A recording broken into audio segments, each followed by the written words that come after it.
नमस्कार श्रोता मित्रों, रश्मि की दुनिया में आपका स्वागत है। आज हम हिंदी निबंध मेरे राम का मुकुट भीग रहा है के बारे में जानेंगे। मेरे राम का मुकुट भीग रहा है डॉक्टर विद्यानिवास मिश्र की रचना है। डॉक्टर मिश्र हिंदी के प्रसिद्ध निबंधकार और आलोचक हैं। आपने ललित निबंध के क्षेत्र में द्विवेदी जी की परंपरा को आगे बढ़ाया है और उसे समृद्ध किया है।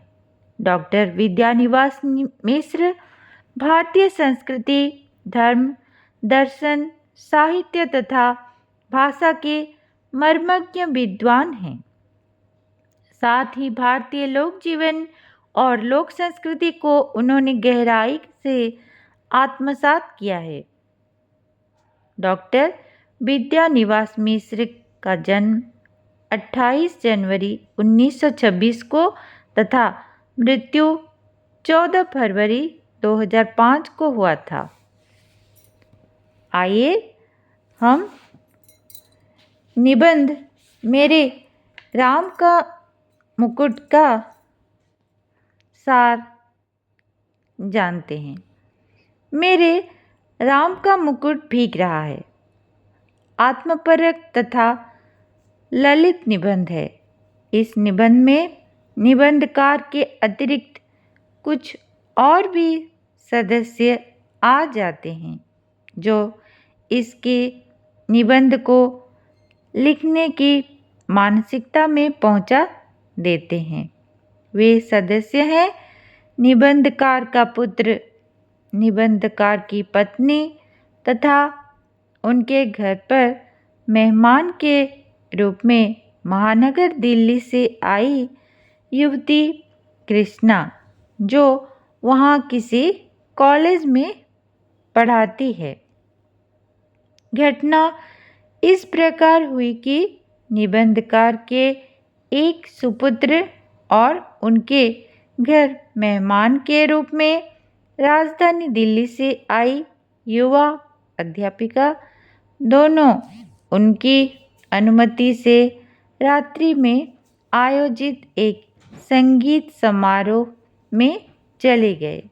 उन्हें कहा गया था कि घंटे अथवा 1.5 घंटे में अवश्य लौट आएं। वे नहीं लौटे। आधी रात हुई और वह भी बीत गई। पत्नी काफ़ी नाराज हुई। यह चल ही रहा था कि आकाश में घिरे बादल बरसने लगे। पत्नी काफ़ी नाराज हुई। यह प्रतीक्षा करते करते किसी तरह पत्नी सो गई। फिर बारिश बंद हो गई, किंतु पुत्र और मेहमान लड़की तब भी नहीं आए। अब तो लेखक का मन बहुत ही उद्विग्न हो उठा। वे तरह तरह की कल्पनाएं करने लगे। चिंता के उन्हीं क्षणों में अपनी दादी और नानी द्वारा गाए जाने वाले एक लोकगीत की निम्नलिखित पंक्तियाँ लेखक के मस्तिष्क में कौंध गई। मोरे राम के भीजे मुकुटवा, लक्ष्मण के पटकुबा, मोरी सीता के भीजे सैनुरवा, राम घर लौटहि। लोकगीत की इन पंक्तियों की स्मृति ने मन को एक बारगी झकझोर दिया। पिता का मन आज समझ पाया कि माता पिता को अपनी संतान की कितनी चिंता होती है। प्रत्येक माता पिता के लिए उनके बच्चों का कहीं से बाहर जाना ऐसी ही व्याकुलता के कारण होती है जैसे पत्नी सीता और भाई लक्ष्मण के साथ राम के वन को चले जाने पर माता कौशल्या का व्याकुल होना।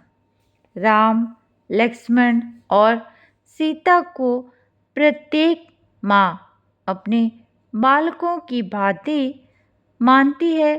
जीवन में घटी छोटी से छोटी घटना का संबंध राम कथा की किसी घटना से लोकचित जोड़ देता है। यहाँ भी यही हुआ कि संगीत सभा में गए और देर रात तक लौटने वाले अपने बच्चों की चिंता में पिता का मन जैसे माँ कौशल्या का मन हो गया। देश में और दुनिया में लाखों करोड़ों माताएं ऐसी है जिनके बालक बड़े होने पर बाहर चले जाते हैं और वे उनकी प्रतीक्षा में आंसू बहाती रहती है। कौशल्या की भांति व्याकुल होकर यह सोचती रहती है कि वर्षा के दिनों में उनके बालक कहीं भीग न जाएं। वनवासी राम का मुकुट कहीं भीग न जाए, उनके धनुर्धर भाई का कहीं दुपट्टा भीग न जाए। उन्हें चिंता है कि कहीं उनकी लाडली सीता के मस्तक का सिंदूर बारिश में भीग न जाए। राम के मुकुट, लक्ष्मण के पटके और सीता के सिंदूर के भीगने का वर्णन करने वाले लोकगीत की पंक्तियाँ अपने पुत्र तथा साथ गई युवती की प्रतीक्षा करने वाले पिता के मन को लोकमन की प्रतिनिधि बना देती है। उनका मन श्री राम की वन यात्रा की कहानी में खो जाता है। वन यात्रा की यह कहानी किसी अनाम और अज्ञात लोक कवि की मानसिक सृष्टि है। लोकमन में जुड़ी श्री राम के वनवास की मर्मस्पर्शी कथा को लोक कवि ने एक नया रूप दे दिया। राम जन जन के पुत्र हो गए। लोकगीत में लोकमन का राम से एक संबंध स्थापित हो गया। इस संबंध की व्याख्या में निबंधकार का ममता भरा मन वैश्विक विस्तार प्राप्त कर गया। इस लोकगीत में 3 बातें मुख्य हैं: राम के मस्तक का मुकुट, लक्ष्मण की कमर में बंधा हुआ दुपट्टा और सीता की मांग का सिंदूर। वर्षा हो रही है, मुकुट, दुपट्टा और सिंदूर भीगे रहे होंगे। काश राम घर लौट आते ताकि तीनों की इस भीगो देने वाली वर्षा से रक्षा हो सके। इसके पश्चात निबंधकार राम, लक्ष्मण और सीता से जुड़ी इन तीनों बातों की प्रतीकात्मक व्याख्या करता है। उसके अनुसार मुकुट प्रतीक है उदार चरित्र और महान व्यक्ति के ऐश्वर्य का, जो लोकमन से उसे प्रदान करता रहा है। उत्कृष्ट व्यक्ति संसार में निर्वासन की व्यथा भोगता है, फिर भी लोकमन उसका अभिषेक करता है। वनवासी होने पर भी उसे मुकुट पहनाता है और उस मुकुट को भीगने से बचाना चाहता है। उस मुकुट की रक्षा के निमित्त ही राम के साथ लक्ष्मण वन में गए। निबंधकार उनके कमरबंद दुपट्टे को प्रहरी की जागरूकता का प्रतीक मानता है। उदात्त गुणों के ऐश्वर्य के प्रतीक मुकुट की रक्षा भावना कभी सोने न पाए। कभी मुकुट वर्षा के पानी से भीग न जाए। तीसरा प्रतीक है सीता की मांग का सिंदूर।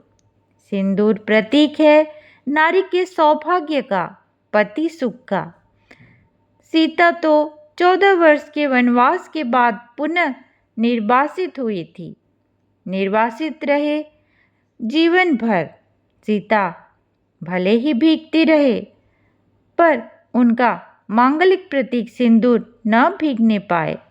मानव जीवन और विशेषतर नारी के जीवन की कैसी अभिशाप कथा है यह।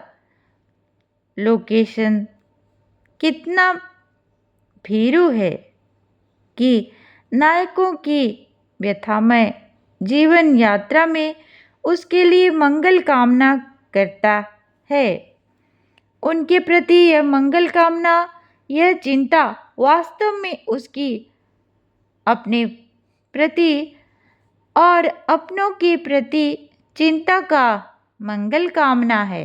अपनी बात को स्पष्ट करने के लिए निबंधकार ने लोक जीवन तथा साहित्य में बिखरे हुए सूत्रों का सहारा लिया है। मेरे राम का मुकुट भीग रहा है कि रचनाकार का भावाकुल मन राम की वन यात्रा से जुड़े उनके अनेक मार्मिक प्रसंगों में भीगता भिगोता हुआ सुबह के 4 बजा देता है। तब कहीं संगीत में रात भर भीगने के पश्चात सुपुत्र का आगमन होता है। कृष्णा भी आ जाती है। उनके आने के पश्चात भी मन राम की वन यात्रा के कंटकाकीर्ण पथ में अटका रहता है। लोकमन से जुड़ी राम संबंधी स्मृतियाँ का क्रम चलता रहता है। मुकुट, कमरबंद और सिंदूर को भीगने से बचाने की चिंता में मन अब भी भागता रहता है। बाहर की बारिश थम चुकी है, दिन का उजाला भी हो चुका है, पर भीतर अब भी बारिश हो रही है। कौशल्या अब भी व्याकुल है कि उनके बालक किसी पेड़ के नीचे खड़े भीगते होंगे। वह पेड़ कहाँ है? राम कब लौटकर घर आएंगे? बारिश कब रुकेगी? ऐसे ही भावप्रवण प्रश्नों के साथ निबंध समाप्त हो जाता है और पाठकों को भी अपने मन में सदा रहने वाले कोमल तथा उदात्त भावों से भिगो जाता है। मेरा यह प्रयास आपको कैसा लगा? कमेंट में ज़रूर बताइएगा।